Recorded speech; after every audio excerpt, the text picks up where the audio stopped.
Lleva algunos días en funcionamiento la Comisión por la Paz y el Entendimiento. ¿Qué cosas han ido avanzando desde ahí? ¿Cuáles son los desafíos? Cosas podrían salir distintas de otros intentos anteriores porque hay muchas expectativas puestas en esta instancia. Esto también un poco contingencia en qué está el gobierno, la agenda legislativa, las principales reformas las vamos a abordar con el senador de la Democracia Cristiana, vicepresidente también del Senado, senador Francisco Buentumilla. ¿Cómo está? Muy buenos días. Bárbara, gusto saludarla. Muy bien, buenos días. Bueno, cuéntenos, senador, cómo ha ido esta instancia en la que hay muchos ojos puestas, la Comisión por la Paz y el Entendimiento. ¿Están trabajando en paralelo? ¿Están preparándole algunas propuestas? Cuéntenos un poco desde adentro cómo lo están viviendo. Esta comisión está trabajando los aspectos logísticos y administrativos para que se concreten los decretos en virtud del cual esto puede funcionar y se pueden hacer gastos operativos. Eso está caminando y por lo tanto tenemos presupuestado que esto comience oficialmente a trabajar el próximo jueves 20 de este mes, porque en estos días están los aspectos administrativos caminando. En eso estamos, así que el 20. Pero es que hemos conversado también con otro miembro de esta comisión, senador, y nos planteaba otra de sus compañeras que existía un cierto temor de que en la medida que esta comisión avance, empiecen a hacer un trabajo serio, van a haber grupos violentos que cuando vean que pueden ir avanzando a cosas concretas, a cosas que de verdad puedan ir resolviendo, no sé si resolviendo un problema, pero por lo menos avanzando en una dirección bien decidida, pueden intensificar la violencia. ¿Usted cree que eso puede pasar? ¿Usted cree que el gobierno va a tener la fuerza para ponerle todo el apoyo en el fondo a la comisión y no a estos grupos que puedan tratar de boicotearlo? Bueno, eso creo que es una suposición, porque no tiene un fundamento real. Lo real es que existe esta comisión y lo real es que tenemos un problema en la macrozona sur. Ahora, ¿cómo se van a mover los distintos actores una vez que la comisión empiece a trabajar? Eso no lo sabemos. Naturalmente va a depender de la cierta credibilidad que tiene que ir dando la comisión al conjunto de la opinión pública respecto de si se trata de una instancia seria que quiere abordar los temas de fondo que están detrás del establecimiento de la comisión, o simplemente es un ritual más de lo mismo. Entonces yo espero que podamos dar una señal de que estamos trabajando de la manera más seria posible y por lo tanto vamos a ir avanzando y dando demostraciones de que es así. Ahora, yo acepto que este es un tema difícil, que la tarea de la comisión no está definida, que nos vaya definitivamente bien, porque el tema no es fácil, entonces es una tarea compleja. Aportando justamente a eso le preguntaba, porque si ustedes hacen un buen trabajo, logran conectar con parte importante de los pueblos originarios, logran conectar con soluciones que les puedan parecer razonables, y pareciera que esto puede empezar a encontrar una salida relativamente razonable, que en ningún caso va a dejar contentos a todos. Claro, puede ser que estos grupos lo vean como una amenaza mayor, porque después ya no va a estar esa excusa para poder seguir en la suya. Yo lo veo de una manera diferente. Yo creo que la gente no cree en estas comisiones porque muchísimos años se ha hecho como un poco más de lo mismo. Y yo estoy personalmente haciendo una apuesta a que podamos entrar al fondo del tema. Y el fondo del tema son la respuesta de las tierras. Nosotros tenemos que dar una respuesta hacia el Estado, como Estado, respecto de esa interpelación sobre las tierras que existe hace muchos años. Si vamos a hacer más de lo mismo y nos vamos a correr y no vamos a entrar al fondo, claro que yo creo que podría ser mucho más negativo. Yo espero que no sea así. ¿Cuándo vamos a tener novedades del trabajo que están haciendo? ¿O cuándo hay algún hito que sea relevante como para poder estar pendiente? Yo creo que el hito del jueves 20 de este mes es muy importante, porque aparte de constituirnos oficialmente como primera sesión, vamos a tener un primer diagnóstico respecto de cuál es el estado del arte de las tierras de la Araucanía, de Arauco, de los lagos y de los ríos, para que nos digan, mire, de todo esto, miles de kilómetros cuadrados, esto está dividido de la siguiente manera. Tenemos ciudades, pueblos, poblados, tenemos ríos, tenemos lagos, montañas, selva, bosque, tierra agrícola, forestales, y sepamos, bueno, de cuánta tierra estamos hablando. Primero tener un diagnóstico de eso claro y para ver, digamos, dónde se van a concentrar los esfuerzos fundamentalmente en las tierras agrícolas, en las tierras forestales y en los parques nacionales también que hay que tener presente, digamos, como un activo de parte del Estado. Estamos pendientes entonces para el 20 de julio, en que al menos vamos a tener esto, para tener claro de alguna vez por todas, tal como dice usted, al menos cuál es el punto de inicio y dónde es el punto de fin. ¿Cuántas tierras se han entregado hasta ahora? ¿Cuánto falta? Porque pareciera que esto es simplemente van avanzando, bueno, pero ¿dónde está la meta? ¿Cuánto falta para poder llegar a esa meta o es infinita y nunca vamos a llegar?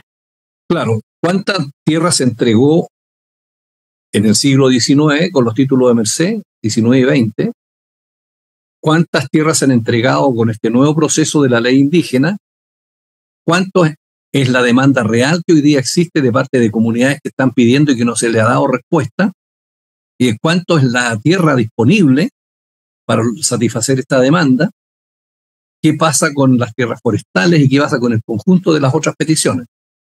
Pero yo me tomo la cosa con calma porque creo que esto va a ser necesario que se dé en un escenario de diálogo, de conversación y de respeto entre los miembros para ver si es posible buscar o no un acuerdo. Y si no hay acuerdo, tendremos que decirle al país simplemente que no fue posible. Pero quiero entrar con un ánimo positivo y pensando que vamos a actuar con altura de miras al respecto. Senador, volviendo al Senado, falló este fast track legislativo. Nosotros habíamos estado conversando justamente de esto hace algunas semanas. ¿Qué se busca hacer ahora? ¿Cómo se ponen al día con eso? ¿Se renuncia a las metas de tiempo? ¿Cómo lo ve de que está avanzando? Yo siempre pensé que el fast legislativo se trataba de propiciar un ambiente de trabajo que permitiera mayor rapidez en los proyectos de ley. O sea, no solo enfocado en la fecha de aprobación, digamos, sino más bien en enfocarse en eso rápido. Exactamente, diciendo, mire, el Senado está disponible para que trabajemos de una manera preferencial sobre una cierta agenda de seguridad. Pero eso no significa que nosotros tengamos un plazo procesal, como si esto fuera un juicio, en que tú tienes 30 días y si no lo haces dentro de 30 días, bueno, el proceso fracasó. Así no se entendió. Así. Y así no le están poniendo un fracaso. Bueno, yo no lo entendí así, porque siempre en los procesos, en el establecimiento y en el estudio de los proyectos de ley surgen cuestiones laterales, el proyecto es mucho más complejo y más difícil, se hace necesario escuchar más especialistas, buscar acuerdos entre los distintos parlamentarios. Entonces, esto no son matemáticas, en que tú puedas decir 30 proyectos en 30 días. No funciona ningún parlamento del mundo así. Así que yo tampoco pienso que es nada grave, vamos a tener más plazo y tendremos que sacar los proyectos. Lo importante es que estos salgan y salgan pronto, en la medida de nuestras posibilidades de trabajo. En paralelo de la agenda legislativa en materia de seguridad está la reforma de pensiones. De esto va a tener un paso importante por la Cámara de Diputados, y el pacto tributario, que también ha tenido ahí varios giros y el ministro está apostando a tratar de dar vuelta y conseguir apoyo en la oposición. ¿Cómo ve usted esos dos? Claro, pero además de eso, siempre la Cámara y el Senado tienen otras cosas que no son propiamente legislativas. Por ejemplo, la Cámara está con la acusación constitucional contra el ministro de Educación. Nosotros hemos estado preocupados de los nombramientos de determinadas autoridades. Ayer, por ejemplo, en la Comisión de Constitución despachamos los nombramientos de ministros de los tribunales ambientales de Antofagasta y de Santiago. Y así, sucesivamente, entonces tenemos que ir haciendo una tabla que nos permita ir colocando los temas de seguridad y el conjunto de otros proyectos que también están en la tabla, como por ejemplo pensiones, como por ejemplo el tema del pacto tributario o el pacto fiscal, como se le ha llamado, e innumerables otros proyectos que están ahí, digamos, dando vueltas.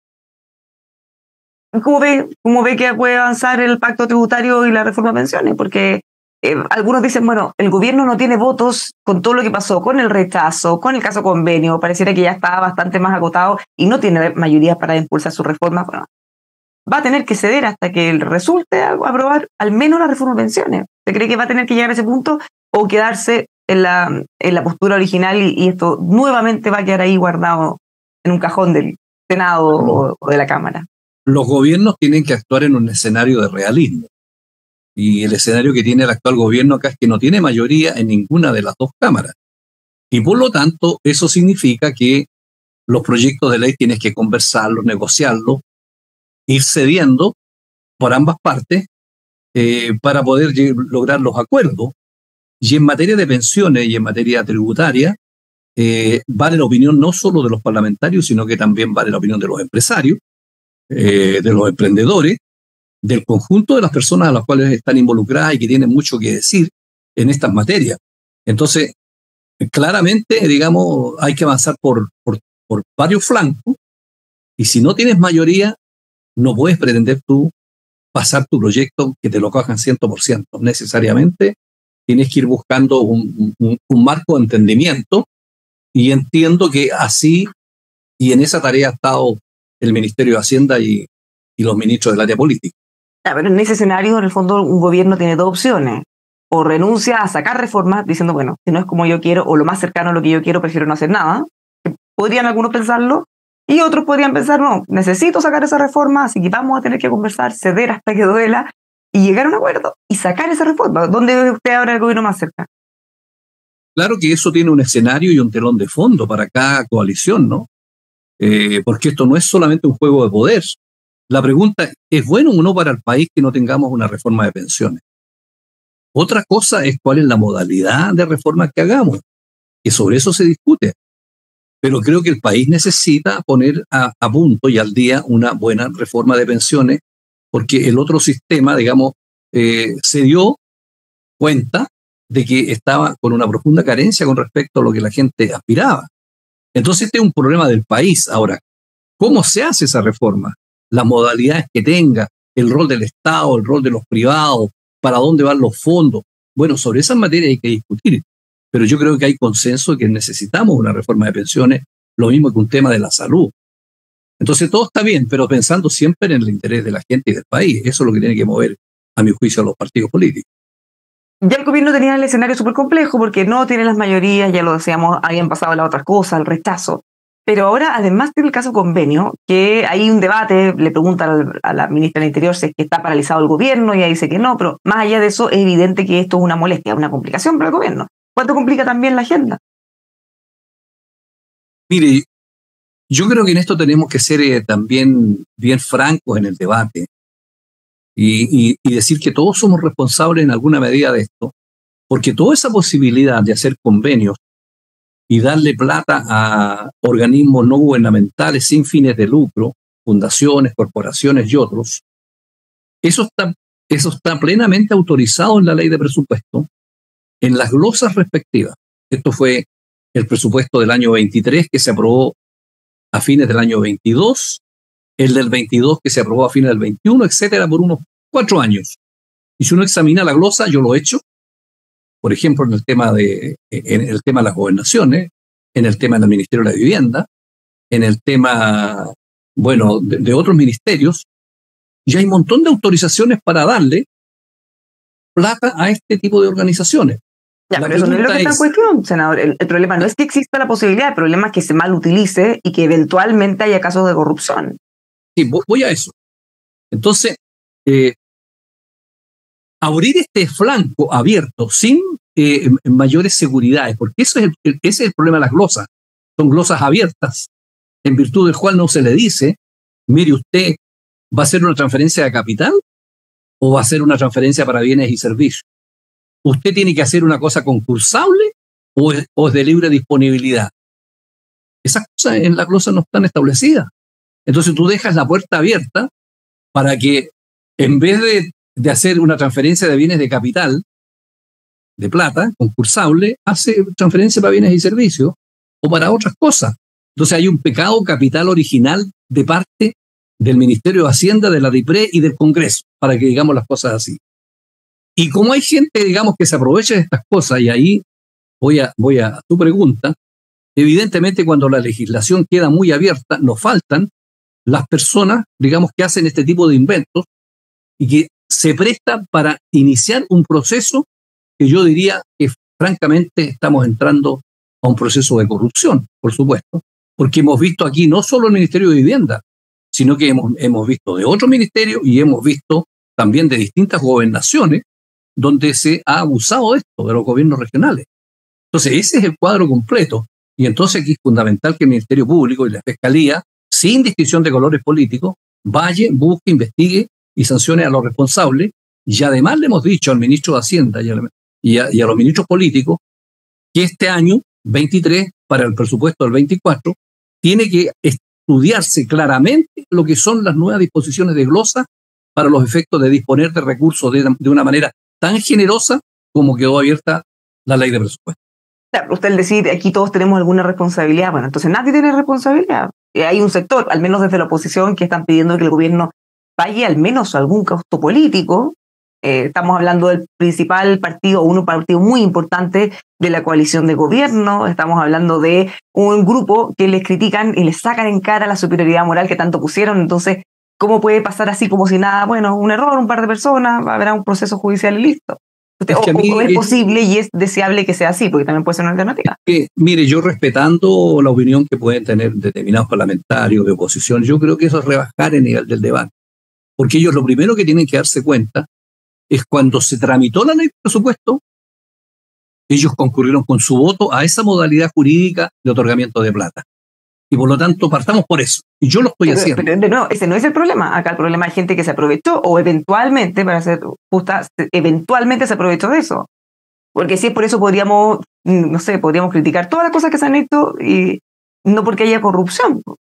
Pero es que cuando tú te toca legislar y tú dejas una legislación muy abierta que se presta para esto, tú tienes que asumir esa cuota de responsabilidad. Yo la asumo. Yo creo que nos fuimos acuciosos en materia de glosas para darle plata a organismos sin fines de lucro. Creo que ahí es un poco pasado darle responsabilidad de que otros se aproveche ese error para ser corrupto. Bueno, pero usted tiene razón, es algo que tienen que arreglar. Pero a compartir la responsabilidad, quizá alguno va a decir que pero lo que pasa es que las cosas no salen en el aire, las cosas salen porque hay una base jurídica mal hecha que te permitió hacer eso. Y esa base jurídica mal hecha fue hecha en la ley de presupuesto. Por eso podemos exculpar o compartir las culpas con todos los que hacen delitos, colusiones, evasión, elusión, porque siempre había un espacio que se aprovecharon para poder hacer maldades. Sí, pero cuando tú haces una ley que no le diste bien, que la votaste, que dejaste abierto, no puedes levantarte como profeta de la moral en circunstancias que tú, con tu acción, no cumpliste adecuadamente tu responsabilidad política. Es lo que estoy diciendo. Y por eso te aseguro que en la próxima ley de presupuesto este año probablemente se van a cerrar todas esas cosas que nunca debieron haberse abierto. Entonces lo que yo estoy diciendo es que aquí, si entramos a un juego de que un gobernador es de un lado y el otro gobernador es de otro lado y empezamos a empatar, no le hace bien al país. Esto está mal hecho lo que se hizo, tiene que haber responsabilidades políticas y tiene que haber responsabilidades penales y la gente tiene que saber que con la plata que juntamos todos los chilenos no puede haber este tipo de gustos y de corrupción. Pero lo que estoy diciendo es que no veo que nadie pueda tirar la primera piedra porque si uno empieza a indagar para atrás se va a encontrar con el mismo sistema. Entonces yo pido más seriedad en el debate, nada más. ¿Cómo ve usted, ya para cerrar, que este debate ha ido mutando a la pedida de cabezas de ministros? Porque por un lado el ministro Jackson se está pidiendo su cabeza desde hace mucho tiempo, esta es una instancia más. Hay roces, habían roces desde antes entre socialismo democrático y Apruebo Dignidad. Se ha profundizado cuando un inicio el presidente de Revolución Democrática intentó meter ahí al baile al ministro Montes. Bueno, después se aclaró, pero claramente se han ido profundizando. Algunos de los más críticos incluso ni siquiera están en la oposición, están en el fuego amigo. ¿Cómo ve usted el futuro de esta coalición? ¿Qué tan difícil es convivir? Socialismo democrático con Apruebo Dignidad. Bueno, pero ese es otro tema de la manera como la coalición de gobierno hace gestión política y de qué manera se relacionan los distintos grupos que están ahí. Evidentemente que hay un problema político de conducción, de gestión, de relacionamiento entre las distintas coaliciones que conforman los equipos de gobierno. Y cuando tú tienes un déficit político, cometes muchos errores, das un espectáculo y de esa manera, naturalmente, que la opinión pública te resta credibilidad en lo que tú estás haciendo. Entonces, una cuestión fundamental en la estrategia es que tú tienes que agrupar a tu grupo, agrupar a tus tropas, tener conducción única ver los problemas internamente y salir para afuera, digamos, con una sola cara, porque el fuego amigo es muy pernicioso. Entonces, ese ordenamiento es lo que probablemente la gente echa de menos, de tener, digamos, un gobierno que puede tener problemas, pero que tiene un solo frente. Entonces, bueno, ahí están las carencias que estamos viendo. Ahora, esa falta de estrategia se le hace extensiva también al gobierno en cuanto al presidente. No sé si usted comparte eso, ese comentario, esa crítica o no, porque dicen, ¿cómo es posible que le permitan, no sé, salir o exponer al presidente de esa manera? Él ha dicho, por ejemplo, puso las manos al fuego por un CDMI, después le pidió la renuncia, salió a decir que en el gobierno, en la moneda, ya sabían de este caso antes, después todos los ministros salieron a decir que en realidad no. Entonces, algunos dicen, bueno, no están protegiendo al presidente, se supone que los ministros son los que deben estar antes de... Algo está fallando ahí, más allá de la alianza o de cómo se llevan entre ustedes mismos dentro del oficialismo, pero ¿está fallando una estrategia que proteja al presidente? Mire, yo soy mucho más generoso en el juzgamiento a este tipo de problemas, porque la política es un arte muy difícil. Yo no he visto en los últimos 20 años que los gobiernos todos hayan tenido una impecable gestión política. Todos los gobiernos pasaron por lo mismo. El último gobierno de la presidenta Bachelet, el gobierno último de Sebastián Piñera con todo el estallido y con todo lo que pasó. Entonces, lo que más cuesta es la conducción política. Y la debilidad de los gobiernos está dada en la conducción política. Entonces, aquí pasó por lo mismo, con el agravante que aquí entró una nueva generación de políticos jóvenes a la conducción del Estado que no tenía la experiencia y que dolorosamente se dieron cuenta que al estar arriba del escenario la guitarra no sonaba bien y que por lo tanto era necesario colocar más músicos y arreglar la orquesta. Entonces, claro, es aquí un problema distinto. Y otros pensaron que los gerentes podían hacer mejor la política en el pasado y colocaron a puros gerentes. Y después se dieron cuenta que aquí había que ir a buscar los políticos al Congreso. Y así fue como le prestamos a muchos senadores a ese gobierno. Entonces, no es blanco y negro la política. Eso es lo que quiero decir. Por eso que tengo una mirada un poco más generosa respecto de que la política es muy difícil, se lo digo yo, que no hay lugar en el Estado donde yo no haya estado y conozco perfectamente los problemas que tiene un diputado, un alcalde, un intendente, un ministro, etc. Entonces, por eso soy un poquito más generoso en la mirada. Desde afuera, claro, desde afuera otras cosas con guitarra. Muchísimas gracias, senador, por conversar con nosotros en estos tiempos tan complejos. Que le vaya muy bien. Pues. Un gusto saludarte. Adiós. Chao. Igualmente. Los dejamos invitados a seguir informándose con nosotros aquí en emol.com.